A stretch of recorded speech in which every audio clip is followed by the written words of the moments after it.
Yun na napapansin namin. Parang ever since na inuwi tong 5, parang hindi na siya yung usual self niya. Binabati namin, wow, bumabait na, parang nasasanay na, ganun. Not until hindi siya kumain. Kinakabahan ang lola nyo. Kasi, syempre, baka kung napapano na siya.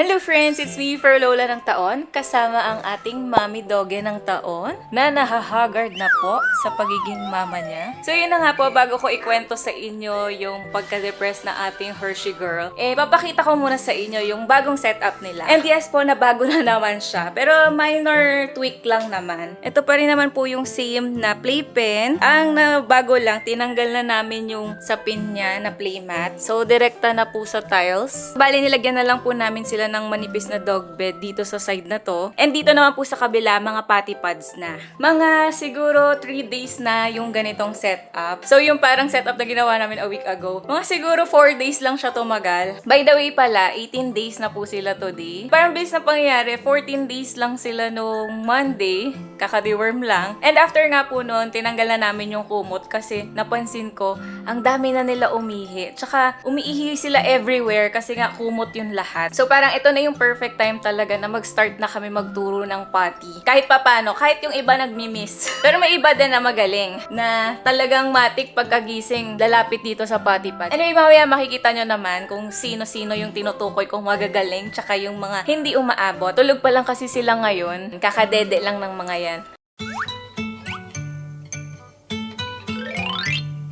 Ayan, so dito tayo kasama ng mga bebe mag-story time. Para masanay naman sila sa mga loud noises. 'Di ba? Ayan na nga po. Naku, bumabangon na. Meron nandito sa akin oh. Ayan oh. Meron nandito sa akin oh.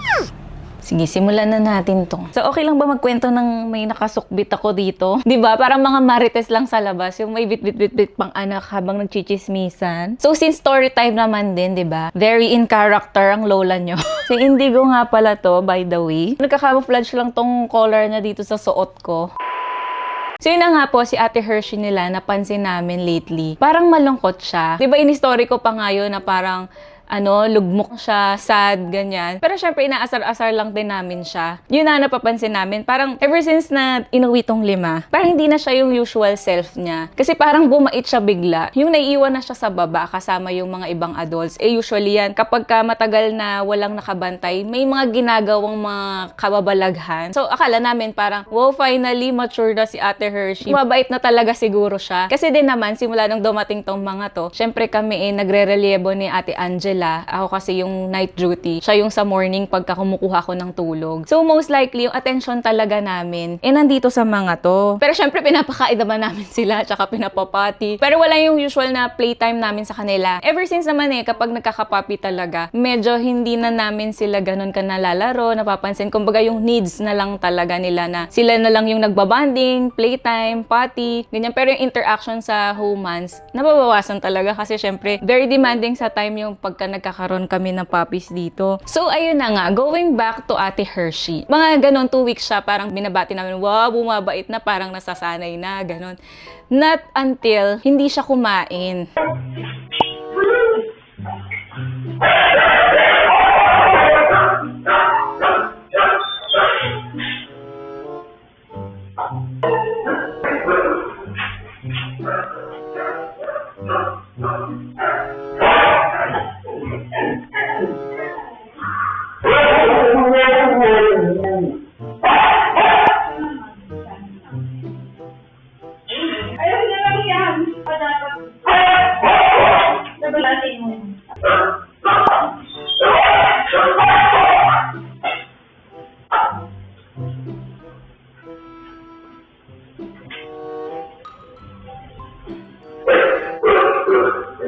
Siyempre, since hindi siya kumakain, nagsusuka siya. So, mga 3 nights yun, sunod-sunod na hindi siya kumain. Ay, sus, nagising ang baby. Ang baby badjo ko nagising. Sa kabila naman.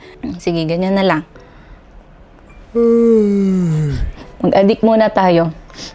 So yun na nga, medyo kinakabahan ang lola nyo. Kasi, syempre, baka kung napapano na siya. So syempre, before ako magpa-vet sa kanila, may mga tinitignan din ako mga symptoms muna, hindi laging agad-agad. Bale, ang symptoms na meron ako, hindi kumakain. Pero kapag binibigyan mo ng treats, tinapay, at kung ano-anong hindi food, kinakain naman niya. Tsaka nakapagtaka na hindi siya kumakain kasi favorite nila yung Sparta, di ba? Yung nakarona sila ngayon. So very unlikely na hindi siya kakain kasi talagang malakas kumain si Hershey. So yun na nga, ni-roll out ko na hindi, may appetite siya. Dapat talaga kapag kayong hindi kumakain na mako-concern ka is yung talagang kahit anong i-present mo sa kanya, hindi niya kakainin. Syempre medyo kabado din kasi parang napapansin nga namin na behave siya. Kinonsider ko din na hala baka matamla yun. Pero hindi din naman kasi pag binibigyan namin siya ng atensyon na ilalaro-laro namin siya, ang active naman. So wala siyang other symptoms. Naisip ko na nga, hala baka nagpo-false pregnancy siya. Kasi nga recently nagkaroon siya. Nagpo-false pregnancy din yan si Hershey. So inisip ko na lang hormonal kasi may mga behavioral changes talaga. Minsan tumatamlay, ganyan ng konti, hindi active. So yun na nga yung naisip ko. Pero nung inisip ko talaga maigi, hindi pa naman siya false dapat. Kasi Feb to March pa siya magpo-false preggy. Kung yun man yung nangyayari sa kanya. Uy, napapaano ka? So, ang inaantay ko lang talaga is yung mawala yung appetite tapos kahit anong laro namin sa kanya, ayaw niya. Wala kasi akong maisip na ibang reason kundi yung nagkaroon ng big change dito sa bahay. Yung dynamics dito na iba. So, baka hindi magets ni Ate Hershey yun. So, ang ginawa namin, pinakit namin siya dito sa kwarto. So, pinamit namin siya sa kanila. Tsaka pinakita namin kung anong ginagawa ng mama Riz niya dito sa taas. Kasi syempre, ang alam niya lang, hindi niya nakakabanding yung mama niya. Ever since solong anak nga siya, strongly bonded siya sa mama niya. So parang suddenly, hindi niya na nakikita. Alam niyo, parang inisip ko na lang, paakyatin na siya para ipamit sa kanila. At saka para makita din niya, yung mama niya, kung anong inaatupag dito sa taas. Yung parang bakit walang time sa kanya. Kumbaga parang closure na din kung bakit biglang may big change sa bahay. So, eto na nga po, yung mga kaganapan. Tignan natin kung sinong mas matimbang. Ang original anak o ang current 5 anak? Rizo. Alam, hindi pinapansin ni Riz. Who is that? Who is that?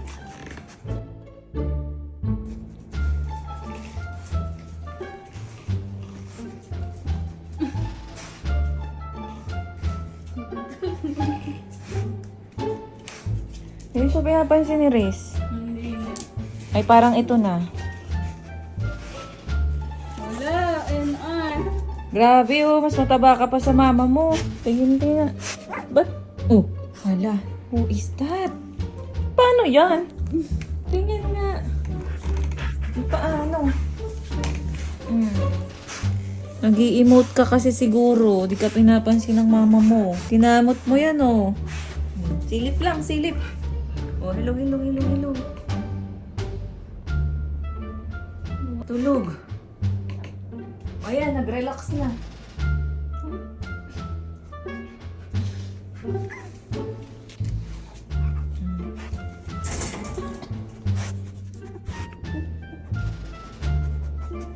Importante yun, unbothered si Mama Riz. Nakuha ng matulog. Love niya talaga to, original niya. Swerte ka, love na love ka ng mama mo, oh. Pinagbibigyan ka makalapit. Hindi, galit. May galit yung kay Gigi eh. Yung iba, bawal lumapit.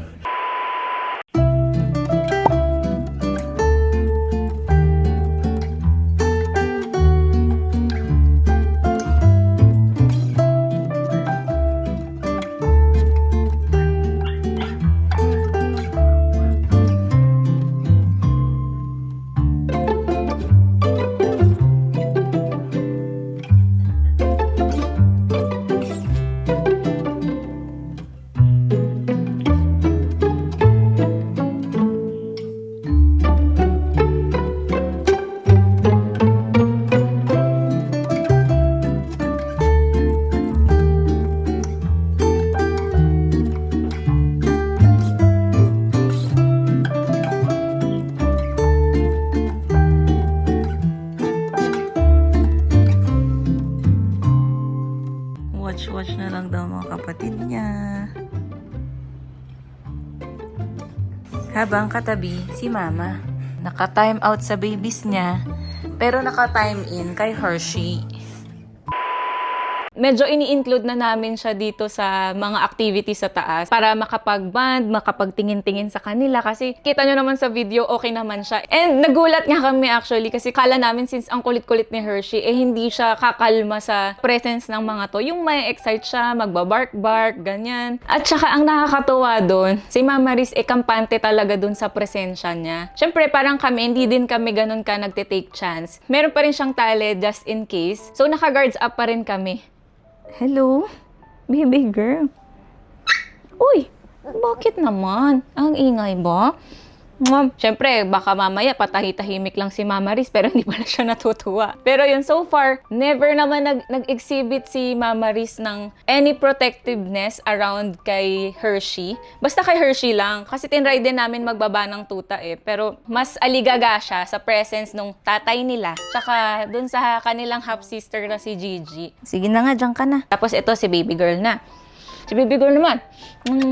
Tapos alam nyo ba kung paano namin nalamang effective yon? Kasi bumalik na po sa normal yung kain niya. After yung ika-4th day sana nang hindi siya kakain, ayun, kumain na. Actually, nagulat din ako na ganun pala si Hershey. Alam nyo yung parang kala mo very strong yung personality niya, tapos ang kulit-kulit. Pero ano pala siya, no? Parang napatunayan namin na clingy pala talaga siya sa mama niya. Hindi ko kasi alam. Syempre, ayoko naman kasing i-humanize ng sobra yung mga dogs. Pero alam niyo yun, parang the trial and error kasi kami dahil nahihiwagaan kami sa nangyayari sa kanya. Ewan ko kung kami yun, yung energy namin na nag-shift, or yung mama niya talaga kasi namimiss niya, or pwede din namang combination of both, or malakas lang talaga trip ni Hershey. Hindi natin alam alin doon. Actually, pwede naman natin siya paakyatin ngayon. So, mamaya papaakyat ko kay Ate Angela. Hindi ko alam kung tutulala pa rin siya kasi ngayon niya lang makikita sila ulit kasi nagkaka-personality na tong mga to. Hindi na lang sila yung basta dede, tulog, tapos pati lang. So, ano na rin sila? May playtime na rin tong mga to. So, ewan ko lang kung paano magre-react ate nila kung baka ma-excite din siya na nakakaano na sila. May mga interactions na. Nag-aaway-aaway na tong mga to Ang saya nga tignan kasi 5 sila. Naawa naman bigla ako kay Hershey dati na wala siyang kalaro. Ang lungkot pala talaga ng walang kalaro kasi pag sila nakikita ko, nagkakagatan. Kung ano-anong nangyayari. Ang saya nila panoorin. And also, bilang na rin po ang mga araw namin. Ang mga days ng panglalamog namin sa kanila ay malapit nang matapos. For sure, next week, manlalaban na to sa amin, lalo na, patubo na yung ipin nila. Saan?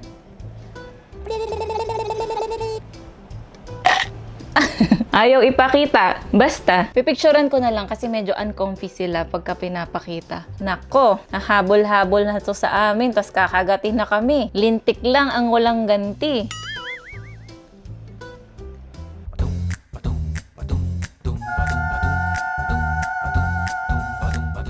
Ayan na nagsastart na po silang gumising. Dali be, pakitaan mo na magaling ka magpati. Ay, false alarm. Sino ba itong dinadaganan ni Indigo? Hoy, si Eli yan. Alis daw, Indigo. Ito kasi si Indigo, ang token boy yan Yung parang kahit lahat na sila chaotic, tapos siya, madalas, tulog lang sa isang tabi.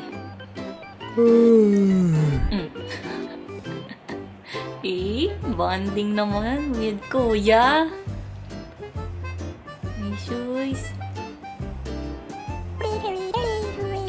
Nagpapakit naman tong si Indigo. Tinuturo din namin sa kanila na ito yung sleeping area lang. Tapos dito party area. Alam na nila yan. Junk side lang talaga ang tulugan. Minsan lumalagpas konti, tapos binabalik namin. So yun, importante. Ngayon pa lang natitrain na sila dun sa difference. Although may mga pasaway talaga dito. Umiihi. Ayan, so antay lang natin si Hershey at saka si Ate Angela kasi nagre-ready pa. Buti talaga siya lang yung ganyan kasi sa bagay, yung iba sanay na. Kasi siya lang naman yung first time makaka-experience na nagkaroon ng puppies dito. Parang sanay siguro siya na nasa kanya lahat ng atensyon. Mapa-humans man yan o mapa-dogs. Ayan na. Mayroon nang magpapati. May nagising na. Hindi. Pakitaan mo, dali sila. Ayun! Ayun, umihi na oh. Sabi sa inyo eh, marunong-runong na eh. Pero may nahuhuli talaga ako dyan. Na dyan sa dog bed umiihi. Tago na lang natin sa pangangalang letter I. Tago na lang natin sa pabango. Yun, siya yun. Nahuli ko yan eh. O, diba? Ang galing. Pinakitaan tayo ni Indigo. Pakitang gilas. Ito si Eli magaling din eh. Anyway, eventually, dito na yan sila sa balcony magpapati. Yan. Kasi mas ideal dito para open yung space, hindi kami mangangamoy ng sobra. Kasi naranasan ko na yun dun sa dating bahay. Wala kasing balcony yung kwarto namin dun. So, talagang langhap namin lahat. So, ito pala yung purpose ng balcony, patihan ng mga puppies. Hindi dahil para sa view. Tsaka pala friends, about dun sa rehoming, kasi maraming nagtatanong sa inyo, nagme-message na. Hindi po muna ako mag-entertain. Basta mga end of February na lang, or first week of March, dun po ako maglalabas ng details kung paano. For now kasi, hindi ko muna iniisip yon ngayon. Ine-enjoy ko lang muna yung company nila. Basta ipopost ko naman po. Ay, very good. Dalawa na yung ihi ah. Mukhang si Ichan yon. Aba, ang galing na nila. Ayan, dalawa na. Anyway, paakyatin na natin. Ayan nga pala friends, oh, meron na kaming safety gate din dito sa kwarto. Kasi para just in case, kasi nangyari yun dati eh. Si Mochi tsaka Sugar, tapos nandito si Hershey. Ay nako, disaster.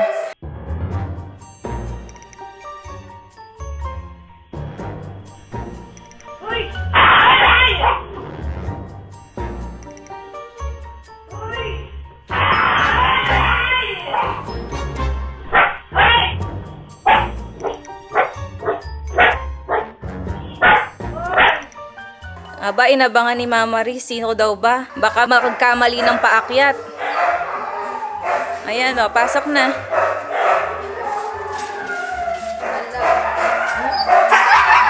Ala, na-excite. Watch mo lang sila, ha? Oh, ayun na sila, be, mga siblings. Hala, excited ang energy. Hinipe kasi nila sa baba eh. Riz, ano? Okay ka lang sa presence ng anak mo? Siyempre, ilang beses na natin to ginagawa. Ang dungis mo, be. Okay ka na, hindi ka na depressed, ha? Hershey, baka tawalon ka, ha? Malilikot na kasi sila, eh. Wala eh. Ito. O, diba sabi sa inyo, si Ilyo yun, eh. Yung umiihi dun. Daming bala, Ilyo. Ihi na naman nga. Ayan, tumatawal na sila, mga kapatid mo. Ikaw talaga, nakikiliter ka lang, eh. Si Baby Girl na hindi ka pa nakikita. Ayan na daw. Ayan. Ang lapit ng dito. Huwag niyo daganan. Mapupunta ihi dito. Ayun, oh. Galing naman nila. Hala, nagkagulo na. Didi time na daw. Nakabantay si Riz doon. Sabi niya, baka naman gusto niyo na ako papasukin. Ay, ayun na. Naghanap na ng mama. Grabe, no. Puno agad ang potty pads. Ang dami talaga umihi, no? Naantay ko lang kasi yung hindi na sila matutumba-tumbay para sa balcony na sila. Wala, naglalakas na. Mama! Ayaw. Riz, Mari, pasok na. Ayan, oh. Demanding na sila, eh. Oh, sige, pasok na doon. Dali. Ang daming nakapapi-watching, oh. Ay, Bakit? ingay ng mga kapatid. Ayan, pumwesto na po si Mama. Ang kanilang milk bar is now officially open. May naliligaw na isa. Ala, kaya ka maliit, Ilyo eh. Nahuhuli ka eh. Oo, grabe. Ano be? Join tayo dyan, magpapi-watching. Hello, Hershey. What is that? What is that? Wala nang ginagawa sa mama mo. Ganyan din yung ginagawa mo dati. Sabi siguro, kailan ba magdo-dog food tong mga to? Ay, gusto niya rin makijoin dyan. Hindi ka na pwede dumede, be. Ano? Naligaw ka lang talaga, be. Nauna ka lang. Ayan, be, oh, ganyan sana pag maraming kapatid. Kikiusyoso. Pinagkakatiwalaan niya yan, eh. Pero, overlapping na talaga, oh. Pamit natin ang katukayo. Excited ka, eh. Dahan-dahan lang. Diba? Dahan-dahan lang. Excited kasi siya, may kakulay siya. Unbothered si Riz. So, pinapabayaan niya lang kami dito. Then mamaya na, pag kumalma-kalma ka na. Pero syempre, huwag niyong gagayahin basta-basta to. Yung ipamit sa ibang dogs early. Though kapatid naman nila to, pero syempre, sa dog world naman, wala silang ganun-ganon. So, I don't think talagang alam nila. Or baka nga alam nila. Kaya ganito. Kaya napapamit namin. Ayun nga, pero huwag basta-basta. Kilala lang talaga namin kasi sila. Kaya comfy kami na gawin tong meeting. Ayan, nag-relax na.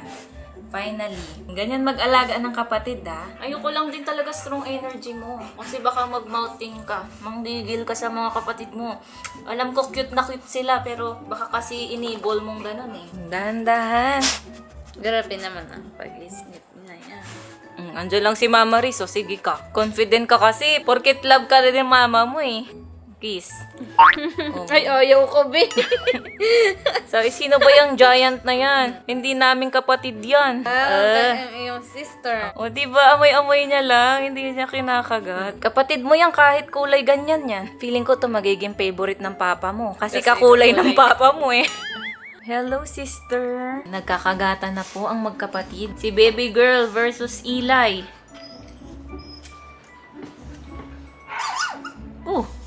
Diba? Sabi sa inyo, tulog na agad yan si Indy eh. Eli! Come here, come here! Ay, sus! Naku, may wang-wang boy na tayong isa. Oh, ano to? Biglang dumede. Nakikipag-away, tas biglang dumede.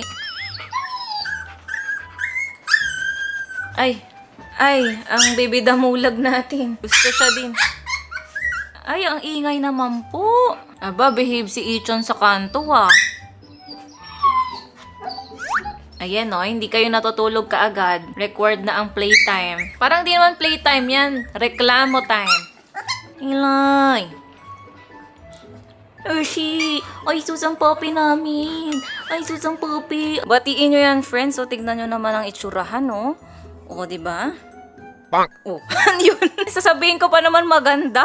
Ayan oh, face card ang ate Hershey natin. Naka full coat yan. Kaya lang, hindi naman makasali sa show. Kasi syempre, ayaw natin i-risk. Baka makapagdala ng kung ano dito. Eh, meron tayong 5 mga poppers. Delikado. Hindi mo na mag-show kahit sakto sana na maganda siya. Ngayon na lang ulit. Dahil last year, hindi naman kami nakapagtuloy-tuloy niyan. Pag makasali siya, ay mag-shed na naman. Ayaw talaga mag-champion yan. Hindi bali, responsible sister naman. No? May trivia pala ako sa inyo dyan sa kanya na nangangagat siya ng buntot niya. Hindi yan ang trivia. Huwag mong sirain, kakaganda mo nga lang eh. Ang ate Hershey natin ay may teden, pakita. Kasong kapal ng ng mukha. Ang kapal kasi ng balahibo niya dyan. Pero, meron po siyang extra dede. Kagaya kay Mama Riz niya. Ayan, oh. Ito dapat yung dulo ng dede. Meron siya dito. But wait, there's more. Meron din sa kabila. Kung si Mama Riz, 11 ang dede, siya ay 12 naman. Ganyan yan siya. Tama daw siya sa loob, natutulog yung family niya. Hindi pwede. Laki-laki mo, sakop mo yan lahat. Tsaka hindi ka na pinagkakatiwalaan ng super. Hala, nalungkot. Naku, baka di mo kumain mamayang gabi yan. Uy, ba't sad ka? Halika dito. Baka kabahan ka daw. Gusto mong susuka ako ng yelo? Halika na, dito ka. Horsey! Nagtampo na. Rejected daw siya. Hindi ka pwede doon. Gusto niya ata talaga. Hindi ka pwede doon. Halika na. Hershey, ano? Para kang estatwa dyan. Halika na. Saka na, pag maano na yan sila, pag nakakalaban na sa'yo, Diyos ko, isang tapak mo lang sa mga yan eh. At saka dapat proper update to, parang ikaw yung update. Bumalik tayo sa Singleton series mo. Hina-hijack mo ang kanilang proper series, be. Kanina pa maingay. Sus! Pag may vlog lang naman kayo maingay eh. Pero naman pagka walang vlog, tapos nandito si Hershey, di naman umiingay ng ganun. Babay ka na dito. Ay, 6 pala ang liter. Ay, si Irchi. Hoy, Irchi. Dito ka na, Irchi. Tonto si Ate Angela. Binyagan natin to. Halika, magbabay ka na. Hanap pa nila dun sa baba. Akala nila kung anong meron. Ayan si Mama, oh. Kiss mo na, kiss mama na. Abugbog mo si mama pero miss mo pala. Irshi. Bye! Yun, pero ito ihi talaga. Meron siyang pinaihi dito. Kasi baby girl. Ayoy, magbababoy. Ba't umuungot? Magbababay. Ano yun? Baka tumatay ka, ha? Isabella, we'll see you on our next video. Bye! Laki na, oh. Iloy boy! Uy, lumamig yung puwet ko. Naupuan ko yung wiwi. Iloy boy! Na big boy na din. Jesus, ba yun, natutulog ang aso. Hindi ka pa kasi nila nakita kanina ng ganitong view. Si Indy lang yun, tsaka si Isabela eh. Bye! Ang ating wiwi boy na small but terrible. Jesus, kapogi oh. Ilyo! Bye! Si Indigo. Yan, ang Bibi Badjaw. Dami mo na exposure eh. Bye ka na lang. Bye! Ichan-chan! Mukhang may favorite sa'yo ah. Huh? Ay! Asan si Ichan? Sino ba si Ichan sa kanila? Irshi! Hello! Size update? Ayan. Ito po si Ichan na yung hawak ko. Hindi po yung nasa ibabaw. Bye! Ayan. Matapos magbabay. Nahulog pa. Matapos magbabay, diretso tulog ulit. Ito po ang pinakamabigat sa letter I. Advance ng 2 taon. Kung kailan tapos na ang vlog, nag-relax na. Katahimikan. Saka siya natulog. Pinapapi-watching niya kami. Binabantayan ang mga kapatid. Nakikislip na rin siya sa mga kapatid niya.